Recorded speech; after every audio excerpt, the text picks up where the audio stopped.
ክረምት ለከተማ ከየትኛውም አካባቢ በላይ ትልቅ ትርጉም አለው። በተለይ በደህንነት ውስጥ ለሚኖረው ዝቅተኛ ገቢ ላለው ምንም ገቢ ለሌለው ማህበረሰብና ሱን ኑሮ መደጎም በሚችል ሁኔታ ካሁኑ ተዘጋጅተን የ90 ቀን እቅድ ብለን ርብርብ ብናረግ ተስፋውን በጣም ከፍ ስለምናደርግ ነው። ለወጣቶች በጣም ትኩረት መስጠት አለብን። ስራ መስራት አለባቸው። ኢንተርቴይንመንቶች ያስፈልጋሉ።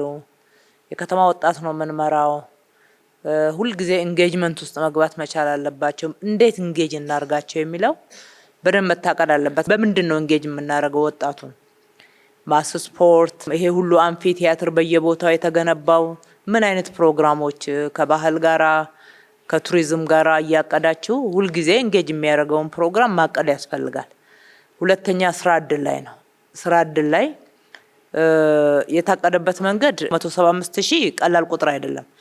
ግን የታቀደበት መንገድ ኢንዱስትሪ፣ የግብርና የመሳሰሉት ነው።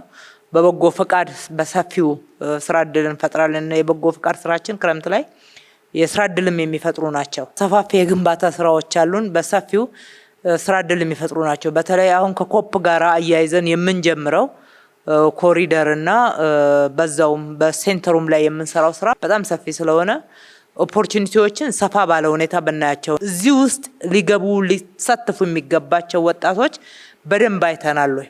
በስራ እድል ብቻ ነው እየጠበቅን ያለነው? ወጣቶች ቢሮ በየደረጃው እየለየን ስራ እድል የሌላቸውን መስራት በሚችሉት ዝንባሌ በደንብ እየለየን ማሳተፍ የምንችልበትን በተናበበ የጋራ አርጋችሁ ብናዳብረው ይሄ ለክፍለ ከተሞችም ነው የሚሰራው።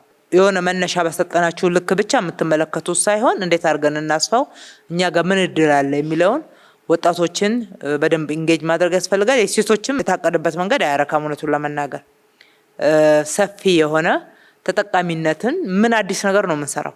የተጀመሩ ፕሮጀክቶችም አሉ። ለምሳሌ የተለመደው የእንጀራ ፋብሪካ እዚህም እየተጨመረ ነው። ሌሎች እድሎች አሉ። አንድ ላይ አንዴን ነውና በተሻለ ሁኔታ ክፍለ ከተሞችም እናንተም እዩ አጠገባችሁ ያሉትን ሰፊ እድሎች ማየት ያስፈልጋል። ይህንኑ ከመስሪያ ቦታዎች ጋር አያይዤ ባነሳው የመስሪያ ቦታዎችም እቅድ የተለመደ ነው እንጂ ምን ያክል መሬት 12,000 ካሬ እንሰጣለን አላችሁ። ሼድ ሳንሰጥም እንዴት እንደምንሰጥ ነው የሚያሳየው። አንሰራም ወይ አዲስ ሼድ፣ አዳዲስ መስሪያ ቦታዎች አንሰራም፣ አዳዲስ ሞሎች እያልን አይደለም። እንደማስታውሰው ቅጠል ተራ እንኳን አቅደናል። የጎላጎል መስመር ላይ ከቦሌ መድኃኔዓለም እስከ እንግሊዝ ኤምባሲ ባሉት ላይ በርካታ የስራ እድል የሚፈጥሩ ቦታዎችን ሰርተናል። ቅድሚያ ከዛ ለተነሱት እንሰጣለን። ግን ታሳቢ ያደረግነው አዳዲስ የስራ እድሎችን ለመፍጠር ነውና እናንተ ደግሞ በተጨማሪ በዚህ ክረምት በምንሰራው ውስጥ አዳዲስ የመስሪያ ቦታዎች ምን አይነት የመስሪያ ቦታዎች የሚለውን ስታንዳርዱን ጭምር ነው ማስጠናት ያለባችሁ። ከእንግዲህ ወዲያ አዲስ አበባ ውስጥ መቼም ኤጋ በኤጋ እየሰራን እዛ ውስጥ ነው የምናስገባቸው ልንል ስለማንችል ስታንዳርዱን የማስጠናት ስራ እንኳን የዚህ ወቅት ስራችሁ ቢሆን ጥሩ ነው የሚሆነው ማለት ነው። ከቤት ግንባታ ጋራ ተያይዞ የቤት ግንባታ በተሰራው ላይ ቆንጠር ተደርጎ ተቀምጧል። ግን አግሬሲቭሊ ነው መጨረስ ያለ። አንዱ አግሬሲቭ ስራችን የጀመርናቸውን ቤቶች መጨረስ ነው። ሁለተኛው ደግሞ በ2019 የምንጀምራቸውን የቤቱ ቁጥር መወሰን፣ ለሱ የሚያስፈልገውን ዝግጅት ከዲዛይን፣ ከቦታ፣ ከኮንትራክተር ልየታ፣ ከአማካሪ ልየታ ጀምሮ በደንብ አድርገን የሰው ኃይል ዝግጅት ብዙ ስራዎች አሉት። እሱም በሚገባ ኮምፕሬሄንሲቭ የሆነ እቅድ ነው የሚያስፈልገው። የአመቱ እቅድ ኦልሬዲ ነበረና በዚህ ክረምት እንዴት አድርገን እንረባረብ። አንዱ ቤት ነው እንግዲህ ይህንን ህዝብን ልንክስ ከሆነ ትልቁ አንዱ ማዕከል አድርገን የምንሰራው መንግስት ሰራተኞች ላይ የጀመራችሁ ሴክተሮች አሉ። የፖሊስ የመሳሰሉት የተጀመሩ አሉ። እነሱን ወደ ስራ ማስገባት፣ ሌሎቹን ደግሞ በጀመርናቸው ፓኬጆች እና ሪሶርስ መፈለጊያ አማራጮች አጠናክረን መሄድን የሚጠይቅ ነውና ይሄ በእናንተ ቼክሊስት ላይ በደንብ በዝርዝር መቀመጥ መቻል አለበት። ክፍለ ከተሞች ጋር የሚሄደው የበጎ አድራጎቱ ነው። ቤት ላይ በምንም አይነት የጭቃ ቤቶችን ጠግናችሁ መሄድ አትችሉ። ክቡር ጠቅላይ ሚኒስትራችን ባስቀመጡት ግቦች በቃ እሱ እኮ ቆመዋል። ባለበት ሲሚንቶ ገረፍ አድርገን የሆኑ ቆርቆሮዎች ቀለም ቀብተን ያንን ቁጥር ለማብዛት የሚካሄደው አካሄድ አቁምና ሪሶርስ እንዴት አድርገን ሞቢላይዝ እናደርጋለን የሚለውን ከበጎ ፍቃድ ማስጀመሪያ ፕሮግራም ጋር የበለጠ አስረግጠን እንሄዳለን። ነገር ግን የራሳችሁን አቅዱ። መጀመሪያ ምንድነው ልናደርግ የምንችለው? እነማንን ነው ሞቢላይዝ ማድረግ የምንችለው? ሴክተሮች በክላስተር አንድ መንደር መገንባት ትችላላችሁ። አንድ ህንጻ መጀመር ትችላላችሁ። በየክላስተራችሁ ባሉት አቅም ያላቸው ሊረዱን የሚችሉ አንዱ ግማሹ ግንባታ እቃዎችን የሚሰጠን ሊሆን ይችላል፣ ግማሹ ማሽነሪ የሚሰጠን ይሆናል፣ ግማሹ ደግሞ ለሌላ ከምንከፍል በሙያው ሊረዳን ይችላል፣ ግማሹ ዲዛይን ሊረዳን ይችላል። ገንዘብ በተለየ ሁኔታ ሳናወጣ ግማሹ ደግሞ ገንዘቡን ኮንትሪቢዩት ያደርጋል ማለት ነው። እንደዚህ እያቀናጀን እነሱን ፕሮሞት በሚያደርግ መንገድ በልዩ ንቅናቄ በሚዲያም እያጀብን በጥሩ ሁኔታ ልንሰራ እንችላለን እንጂ በቁጥቁጥ አንመልሰውም። ዞሮ ዞሮ የክፍለ ከተማ አመራሮች በደንብ አድርጋችሁ የበጎ ፈቃድ ቤቶች እንዴት ሊሰሩ እንደሚችሉ አስቡ። አሁን ሰሞኑን ካጋጠሙን እይታዎች ተነስተን የሰፋፊ የቀበሌ ቤቶችም በደንብ አድርጋችሁ አልያዛችሁትም። ለይታችሁ ከሆነ ከነካርታቸው ከነቦታቸው ስጡን። እኛ አዳዲስ መሬቶችን ካሳ እየከፈልን ተጨማሪ ወጪ እየተዳረግን ነው ቤት እየገነባን ያለነው። በአንድ ቀበሌ ቤት በትንሽ የደሳሳ ቤት ግን ሰፋፊ ቦታዎች ተይዘው አመራራችን ቤት የሚገነባው ቪላ ቤት ገና ብዙ ማህበረሰብ እኮ ነው። ምን ያደርግልናል ቪላ ቤት? እኛ ትልልቅ ቤቶችን ገንብተን እዛ ቦታ ላይ ሊቀመጥ የሚችል 2G+4 G+5 G+7 መስራት እየቻል መልሰን ቦታ እያባከነን ያለ ነው። እሱ ደግሞ የመረጃ ጥረት ስላለብን ነው። ክፍለ ከተሞችም እንድታዩ ይሄ በቃ መዋል ያለበት እዛ መልሰን ቤት ለመጠገን አይደለም። እንደዚህ አይነት ቦታ ያለበት ይሄ መመሪያ ነው። መመሪያው በሜር ኦፊስ ይወርዳል። እንደዚህ ሰፋፊ ግቢ ያላቸው የመንግስት ቦታዎች ለቤት ጥገና በምንም አይነት አይውሉም። አዳዲስ ቤቶችን እንገነባበታለን ወደ ላይ ከከተማው ጋራ በዘላቂነት መዝለቅ የሚችሉ ነገ የማይፈርሱ ቤቶችን እንደገና ደግሞ ብዙ ማህበረሰብን ሊይዝልን የሚችል ቤት እየገነባንበት የማህበረሰቡን ጥያቄ መመለስ አለብን። ሁለተኛ ከዚህ ጋር ተያይዞ እዛው እያለ ከቤት በህገወጥ መንገድ የተያዘ ነው ብሎ ማስወጣት የሚቻለው ስንወስን ነው። እናንተ እንዴት ነው ህገወጥ የተባለው የሚለው ለዩና አቅርቡ። ይሄም የመመሪያችን የሰርኩላራችን አካል ነው የሚሆነው። ቤቶች በህገወጥ መንገድ የቀበሌ ቤትን የያዘ አላግባብ ነው የገባው፣ አላግባብ ነው ወደሱ የተላለፈው የሚባል ካለ ስሩ፣ ትክክል ነው። ነገር ግን በራሳችሁ ወሰናችሁ ጨርሳችሁ ድሃ አታስወጡ።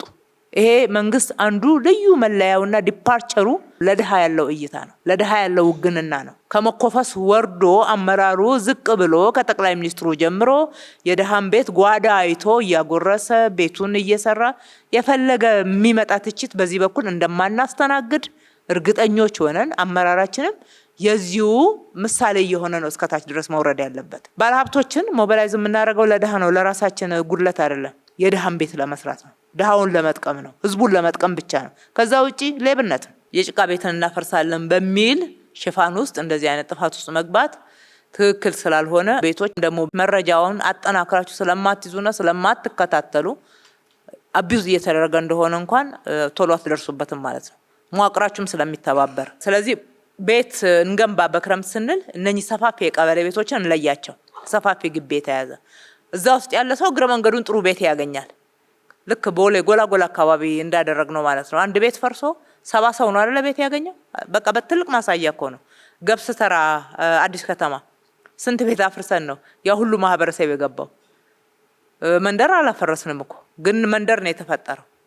እንደዚህ ማሳያዎች አሉ። እዛ ውስጥ ያሉትም ሰዎች ቤኔፊት ያደርጋሉ። እዛችሁ ጠገንላቸው ብለን ሲሚንቶ ገረፍ አድርገን ቆርቆሮ እንትን ብለን በጎን ደግሞ ሌላ ወይ መሬቱን አካቱልኝ የሚል ሰው ይጠቀምበታል አጥሮ። ከዛ መሬት ደግሞ ይዞት ከቆየ 7 ዓመት ሆኖታል። እንዲህ አይነት ነገሮች አሉ። እንትን ገንብቶበታል። አሁን ህገወጥ ከምንለው ቀጥተነው ብናካትትለት ይሻላል። ይሄም የቀበሌ ቤቶች ላይ ጭምራል፣ መሬት ላይ ጭምራል ማለት ነውና ብዙ ትልልቅ ስራዎችን እየሰራን በእንደዚህ አይነት ጉለቶች ስራችን ማነስ የለበትም ብቻ ሳይሆን ሀብት ይባክንብናል። በዚህ አይነት ጥፋት ደግሞ ስንገናኝ ምህረት የለንም ማለት ነው። ከጎርፍ ጋር ተያይዞ አንዱ የክረምት ርብርባችን ነው። በምንም አይነት ይህን ሁሉ የከተማ ትራንስፎርሜሽን ሰርተን አዲስ አበባ የዓለም መነጋገሪያ ሆነ ብዙ አፍሪካ ወንድሞች እህቶቻችን መነጋገሪያ ሆና በክረምት ጎርፍ መጥቶ ይሄን ያክል ሰው አጠቃይናል ቤት በፍጹም ዲዘርቭ አናረግም። ከፍ ያለውን የከተማችንንና የሀገራችንን ስም ይዞ የተነሳውን ስራ በጣም ያጎድፈዋል። በኮሪደር በሰራንባቸው ቦታዎች ላይም ምናልባት በሚሰራበት ሰዓት የታለፉ የተዘጉ በወቅቱ ያልታዩ ካሉ ክረምቱ ሲመጣ ቶሎ እናገኛቸዋለን። እጅግ በጣም ፈጣን የሆነ ምላሽ ያስፈልጋል። የሚመለከታቸው በጣም መቀናጀት መቻል አለብን ማለት ነው። በልዩ ሁኔታ እዚህ ክረምት ላይ ለውጥ የምናመጣ ነው። ከማንም በላይ ግን ክፍለ ከተሞች ናቸው ተጠያቂዎች በዚህ ቦታ ይሄ ቢያጋጥማል። አንደኛ እዛ ህዝብ ውስጥ ውላላችሁ፣ ታድራላችሁ፣ ትሰራላችሁ፣ ከማህበረሰቡ ጋር ተቀራርባችሁ ታውቃላችሁ፣ ችግር ያለበትን ታውቃላችሁ። የማዕከል ሴክተር ሁሉም ቦታ እንዲያውቅ አንጠብቅበት። እያንዳንዱ ወረዳ፣ እያንዳንዱ ክፍለ ከተማ አካባቢውን እንዲያውቅ ይጠበቃል። በልዩ ሁኔታ እንረባረብ ስንል ደግሞ ሁሉን ነገር ወደ መንግስት በጀት አምጡት ማለት አይደለም። አንዱ የክረምት በጎ ፈቃድ ስራ አካባቢውን ማጽዳት፣ ዲቾችን ማጽዳት፣ መሰራት ያለባቸውን አዳዲስ የጎርፍ መውረጃ ቦታዎችን መጠገንም መስራትም ጭምር ነው። እንደዛ ሲደረግ የክፍለ ከተማ አመራሮች ማሽነሪ ተለምናላችሁ፣ ሞቢላይዝ ታደርጋላችሁ። አንዳንድ የማሽነሪ ስራዎችን የሚያግዙ አጠገባችሁ ስራ ስትሰጧቸው የምትሉት ማህበራት አሁን ካረዱን ታዲያ ምንድነው? ኮንትራክተሮች በዚህ ካረዱን ምንድነው? ስለዚህ ከማህበረሰቡ ጋር እንዲህ ማያያዝ መቻል አለብን። የክረምት በጎ ፈቃድም ሲታቀድ በዚህ ልክ እናንተ ጋር ሲመጣ ዝርዝር የሆነ ማሳያዎችና እንዴት እንሰራለን የሚለውን ስልት ጭምር የሚመልስ መሆን መቻል አለበት። ስፔሲፊክም መሆን ይገባናል። ከሰብአዊ ድጋፉ ጋራ መጋዘኖቹ በደንብ ተሰርተዋል። ድንቅ ስራ ነው የሰራችሁት። በጣም ድንቅ ስራ። የአዲስ አበባ አመራር ታርጌት ተለይቶ ይሄንን ስራ እንዲህ ነው ከተባለ የሚወርቅ ነገር አላጋጥመንም። በደንብ ነው። በጣም ትልልቅ አብዛኛዎቹን አይተናቸዋል። ግን ጥንቅቅ ያላደረጉ ደግሞ አሉ እና ያልጨረሳችሁ ቶሎ አጠናቁ። ሰሞኑ አጠናቃችሁ እሱን አንድ ጊዜ በጥሩ የህዝብ ንቅናቄ እናስመርቀዋለን። ባዶ መጋዘን አንመርቅም። ሁሉም ውስጥ ምን ለመያዝ ነው? ሰብአዊ ድጋፍ ለመያዝ ነው። ከዓላማው ጋር ነው የሚመረቀው ማለት ነው። ሞባላይዝ ያደረግናቸውን እስካሁን ድረስ ሰበሰብናቸው ብለን ስንገመገማቸው የነበሩ ሪፖርት ያደረጋችሁትን የሚበላሹ ያልሆኑ ሀብቶች አሉ ማለት ነው። እነሱ ሀብቶች ወደ መጋዘኑ ገብተው አሰራር ተበጅሶለት የወጪ የገቢ ስርዓት ተደርጎለት አለው።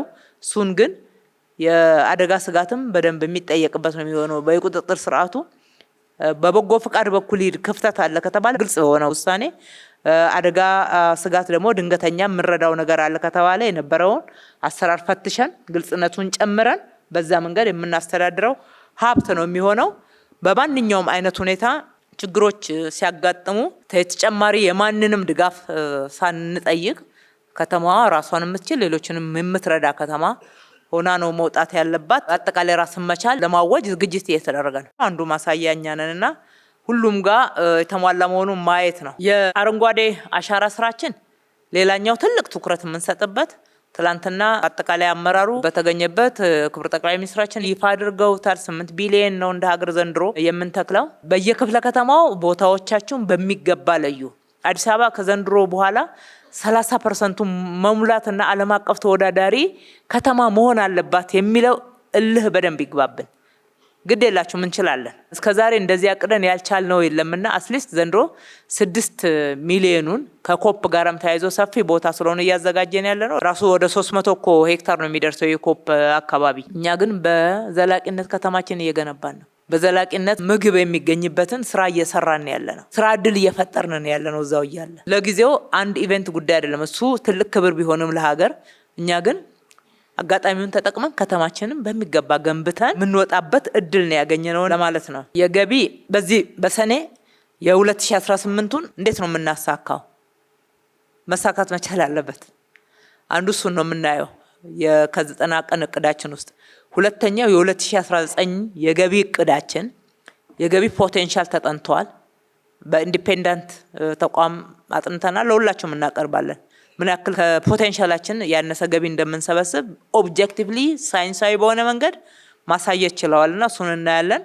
ግን እሱን መነሻ አድርገን ገቢዎች ዘንድሮ አብዛኛው ዝግጅት የምናደርግበት ስለሆነ አስፐር ዘ ፖቴንሻል ለመስራት ዘንድሮ ግን ምን አዳዲስ የገቢ መሰረቶች አሉን?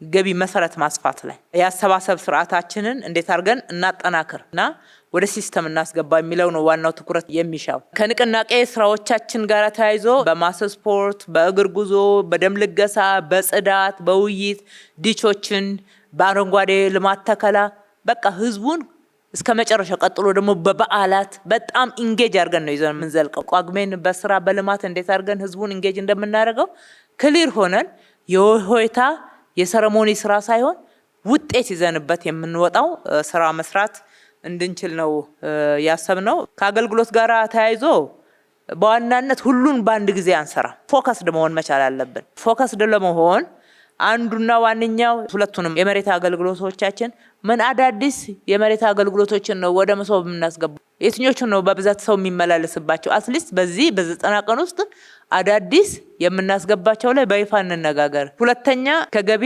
በርካታ አገልግሎቶችን ወደ መሶብ አንድ ዲጂታል ማዕከል ማስገባት አለብንና እሱን ዝግጅት ነው ትኩረት እንድታደርጉ የምንፈልገው። ሶስተኛ ከግንባታ ፈቃድ ቁጥጥር ስራ ጋራ ተያይዞ ህዝቡን የሚያመላልሱ የኦንላይን አድርገናቸዋል ብለው ነገር ግን ግለሰቦች ሲፈልጉ የሚፈቱ ሲፈልጉ የሚያስሩትን አሰራር ማስቀረት ላይ ትኩረት ማድረግ መቻል አለብን። ሲስተማችንን በማጠናከር አብዛኛውን ወደ ዲጂታል አንድ ማዕከል አገልግሎት እያስገባን ሰውን እያሰለጠን እያበቃን አገልግሎትን ከብዙ ውጣ ውረድም ከሌብነትም እያላቀቅን መሄድ ነው። ስለዚህ ታርጌቱ ስንት ተጨማሪ አገልግሎቶችን ትኩረታችን እነኚህ አገልግሎቶች ይሁኑ። ንግድንም ብንጨምር ደስ ይለኛል፣ ግን በዋናነት ግን እነኚህ ናቸው። ከሙስና ጋር ተያይዞ እየሰራን ራሱ ፐርሰፕሽን ዋለ እየሰራን ለውጥ እየመጣ ራሱ ይህን ሁሉ ሀብት ከሌብነት አላቀን ተመልሰን ከተማውን እያለማን ከየት ሀብት መጣ የሚለውን እኛ ራሳችን መናገር እስከሚያቅተን ነው። ምንም ማጋናን አይደለም እያወራን ያለ ነው። ማንም ሰው አይቶ እየመሰከረ ያለው እውነት ነው። ልማትን የሚቃወሙ አካላት እንኳን መቃወም የማይችሉበት ደረጃ ደርሰዋል። ይሄ የከተማው ሀብት ነው። ከሌብነት ከዘረፋ ባናላቀው ከየት እናመጣለን? ነገር ግን ፐርሰፕሽኑን ዝም ብላችሁ የክ ብታርጉ የአዲስ አበባ ላይ ሌብነቱ አመራሩም ይላል ፐርሰፕሽን አለ። ችግር የለም እያልኩ አይደለም። ችግር በጣም ጉቦኝነትና እድሉ ከተገኘ በተገኘው ቀዳዳ ገባ የማለት ፍላጎቱ ትንሽ አይደለም አለ። በተለይ ጉቦኝነት በጣም አለ። ነገሮችን ጥቅም ካላገኙ ስርስር ማድረግና ማስለቀስ፣ ማቆየት፣ መተብተብ አለ። ኮምፕሊኬት ማድረግ አለ። ቅንነት ማጣት አለ። እሱን እንድንሸፋፈን አይደለም ጥሩ ሰርተናል የምንለው። ያልተሻገርነው በሽታ ነው። ለመሻገር ደግሞ ጥረት እያደረግን ነው። መሶብ አንዱ ትልቁ ማሳያ ነው። እሱንም ቢሆን በዚህ ደረጃ የተሰራ ስራ ያው ብሶበታል። ስርዓት ወደማይሆን ሄዷል። ጭራሽ አሰራር ነው። በይፋ ነው አካውንታቸውን የሚሰጡት። እንዲህ ነው የሚለው ንግግር የተደጋገመ የሰራነውንም ስራ እየደፈቀው ነው ያለው። ስለዚህ የ90 ቀናችሁ እቅድ ውስጥ መግባት ያለበት እንዴት አድርገን ነው በትክክል የተሰራና ለውጥ የመጣውን ናሬሽን በሚገባ መሸጥ የምንችለው። እውነት ስለሆነ ኮሚኒኬት ማድረግ በሚገባ ያስፈልጋል። ከአመራር ማጥራትና መልሶ ማደራጀት፣ ማሰልጠን፣ ማዘጋጀትና በተሻለ ኢነርጂ ወደ ስራ ማስገባት አንዱ ተልኮ ይሄ ነው። እዚህ ውስጥ በተልኮ ነው በቃ ሰውን የምንገመግመው በሰጠነው ተልኮ። የአመቱ ስራ ደግሞ አለ እዛ ውስጥ ተልኮ እንዴት ፈጸመ ነው። ደስ የሚለው አዲስ አበባ ከ2014 ወዲህ ሰው በተሰጠው ተልኮ በተሰጠው የተልኮ አይነትና ልክ ነው እየተገመገመ ያለው። እዛም እዚህም ትንሽ የሚያጋጥሙን ነገር ካለ ደግሞ አኮርዲንግሊ ፖዚቲቭ ኢነርጂን እየጨመርን ተጨባጭ በሆኑ ጉዳዮች መመልከት ተገቢ ነው የሚሆነው። በጥቅሉ በተቀናጀ በተደራጀ መንገድ እንስራና ውጤታማነታችንን አሁንም ከፍ እናርገው። ሁልጊዜ ኮንቲኒቲ በቃ የአዲስ አበባ ከተማ ውጤት ሁልጊዜ ተደማሪ አዳጊ የሆነ የሚሄድ እንጂ የሆነ ቦታ ላይ አንድም የሚንገራገጭ የስራ አይነት እንዳይኖር በጣም እርግጠኛ ሆነን እንምራው። ሰው በተሰጠው ልክ ይለካ፣ ስራ በዝርዝር ይሰጠው። ስራ ለክተን ለሰው ሳንሰጥ ሰውን ለመገምገም አንሄድ። በሰጠነው ስራ ልክ በሰጠነው የስራ አይነት ሰው ተልኮውን መወጣት ከቻለ አለቀ። በግምገማ ሂደታችን ኦብጀክቲቭ ይሁን። በተልኮ ምለው ለዛ ነው። በፐርሰፕሽን አናጠራምም አንገመግምም። ስፔሲፊክ ተልኮ የሌለው ሰው የለንም። ተልኮውን ሲፈጽም ግን ተልኮውን በጣም በፍጥነትና በጥራት በመፈጸም ሽፋን ውስጥ ደግሞ ጥፋቶችን አንሸፍንም። ይኸውላችሁ አመራሮች ምን ማድረግ አለብን መሰላችሁ? አጠገባችሁ ጥቃቅን ችግሮች ሲያጋጥሙና ይሄ ለምን ሆነ የሚል ማጉረምረምና እይታ ሲመጣ እድል ስጡ ለማየት። ግድ የለም ከማንም በላይ እናንተን ይጠቅማል። ሰው ይናገር፣ ይሄ ጎድሏል፣ ይሄ ትክክል አይደለም፣ ይሄ ጥሩ አልተፈጸመም የሚለውን ፊት ለፊት ለመናገር አንደኛ እንለማመደው። አጥርታችሁ እዛው ይሄ ጉዳይ እኮ እዚህ ወዲያው ክላሪቲ ፈጠሩ። አይስፋፋ። ህዝባችንንም የምንመራውንም እንረዳው። ተናገረ እኮ ህዝቡ ምንድነው የምንፈልገው አለ። ዲሞክራሲ። ለዲሞክራሲ ያለውን ጽናት እኮ ነገረን። ዲሞክራሲ፣ ሁለተኛ ልማት፣ ሶስተኛ ሰላም። ይሄ ችግርና ግጭት ባለበት ቦታ ሁሉ በሚገባ ኮሙኒኬት አድርጓል። ህዝቡን ስንረዳው እኮ ነው የምንመራው። ስለዚህ እነኚህን ነገሮች አጥብቀን እንይዛለን ማለት ነው። በውስጣችን እኛ አንዳችን ለሌላችን ዲሞክራት ካልሆን በመገጸጽ በማስፈራራት በዛ በዚህ በመቆጣት የምናሰራው ሰው የለም። ሲያጠፋ ጥፋቱን ነው የምንቆጣው፣ ብልሽቱ ነው የምንቆጣው። ትክክል አይደለም የምንለው። ከዛ ውጪ ስንመራ፣ ስንገመግም፣ ስናሰማራ፣ መልሰን ፊድባክ ስንሰጥ በጣም አፕሮቻችን ዲሞክራቲክ መሆን መቻል አለበት። ልምምዱ እያደገ እንዲሄድ ህዝባችን የሚፈለገው ይሄ ነው። ብዙ ጥረት የሚያደርግ ነው።